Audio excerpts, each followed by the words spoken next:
Okay, it's gonna be gross for a second. Completely forgot that that's the thing that's gonna happen every time I move dirt around. Aren't you going no-till, Joe? Why are you moving dirt around? Well, before I go no-till, I need permanent beds. So we adjusted these. This is a way narrower space than you should really ideally have a pass, but I keep things here that A, can be close-knit, and B, that require limited checking. It also makes good use of space, and because it's so narrow, there isn't enough room for me to actually like stumble and fall over. So too narrow, weirdly, is fine, and too wide is fine because it gives me room to balance myself, but the actual right, quote-unquote, width does not work for me. This, sorry, that was the glass I keep saying I need to clean up, and that is coming, but this is, originally in the design there were 7, but that did not give enough space. The way I had them planned almost like a domino, where there was one in the middle, but that was definitely cheating a little and getting the 4-foot distance, so I'll have to figure something out, or I'll just leave space. Space is not the worst thing in the planet. I was going to soak these down and keep these tiles on because the worms really like it, and give the worms a chance to kind of reacclimate, but the hose is off. I cannot get it to turn on. The other thing I did while I was here, folks who've been following me for a couple of years or who just have seen the site before may have remembered that this flooded very badly, but this is actually filled in now, which is also part of why I was moving dirt around. Is it perfectly level, like you can go with the level and get an even? No it is not, but this is significantly better. These are roughly 4 feet, and some of them are definitely higher than the foot necessary. Again, it was a preliminary move around. We're not going for exact today. We have to break things into multiple steps. So this is going to be where we're doing the mound style with the corn, some beans, and some squash, and I literally cannot remember which beans are going here, which is not... Oh, Bolito. The Bolito beans are going here because they need excellent drainage, because they are actually native to the Southwest. What else have we got? We have unearthed some more garbage that I need to take care of. Right now I'm not pulling it up because it's actually partially buried, so if I pull it, it's going to snap. This length here, I need to check my book to see what this is going to be, because I actually forgot. I don't know if I have anything planned for this little stretch here.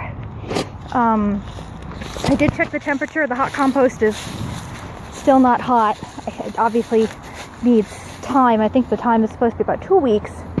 And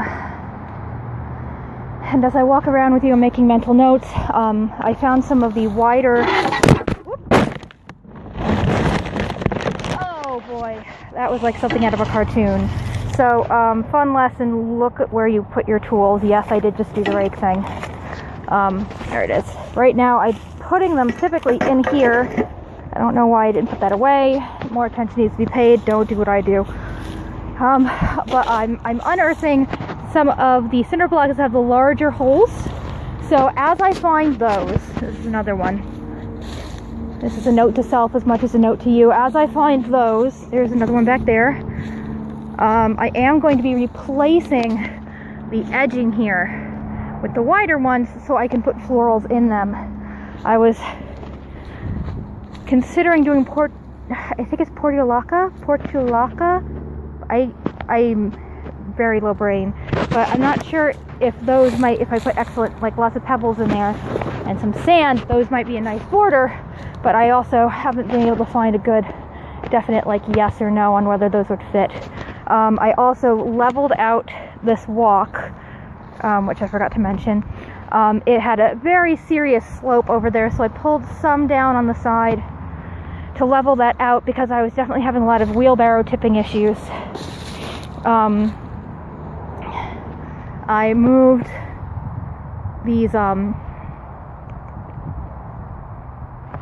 planks. I moved the planks. Any of these planks went over here because these are going to be the longer beds. I have enough for 1, 2, 3. That's not right. 1, 2, 3, 4 beds? I thought I had enough for 7. Maybe I was counting the planks themselves. We have other wood up in the shed, so. And these buddies are on this because this is a severely bowed piece of plank here. And again, not the most professional thing on the planet, but it works for what we want to get out of it.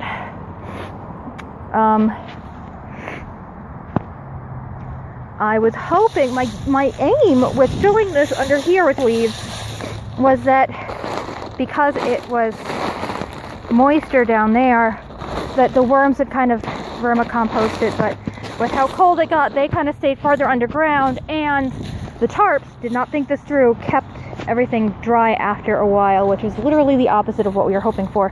So I'm really hoping that we can get the hot compost pile actually hot for those purposes.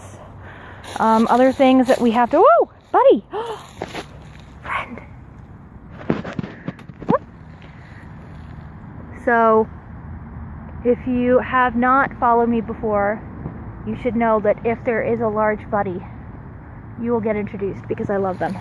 Other things that have to get done, now that I'm not distracted for 5 seconds, these need to get pruned. I don't know if anyone watching remembers last year, but these were a gigantic issue, to put it mildly. So those are getting pruned. I have to look up how exactly to go about it because I don't want to hurt the plant. I just want to trim it back. This buddy, is this alive? We have several trees here that are like these little guys that are actually dead, but just standing. So that's always fun. Bumblebee habitat, that was one of our big focuses. So I will note, this is actually staying here. It is dead, but it has a really great hedge quality. So I am going to be leaving this here. This spot is going to be getting a nice little dogwood shrub right here. I do want to figure something out in this sort of brambly patch here, because obviously we don't want it to necessarily look like a pile of dead sticks, but we do want to leave it here for bumblebee habitat. The other spot that we're going to be doing a lot of bumblebee habitat is actually behind the compost bin. I'm going to be working on that. So we got to figure this out here. What I might do is actually put some of the wintergreen in this hedge, or I might put something vining in there so it can kind of tangle its way through. I'm moving this, which is supposed to gesture tangling, but realizing it's probably making you very dizzy, I will stop that now. This, I was thinking of moving over because this is not a very wide walking path. There's a reflection on my phone, so I can't really see, but this has been a problem before. So this might, whoop, okay, no, we will not be moving that because it is in pieces. We'll move this here. Maybe not, because I'm sure there's something living down there and I don't want to bother it. We'll figure it out. And this, I'm guessing it's a fire pit or something? But I don't know. This has been like this since the first year I was working with this land. And I almost feel weird moving it. I feel like it must be something. I can always make it into something. I was actually thinking of putting a tarp here and making it a vernal pool.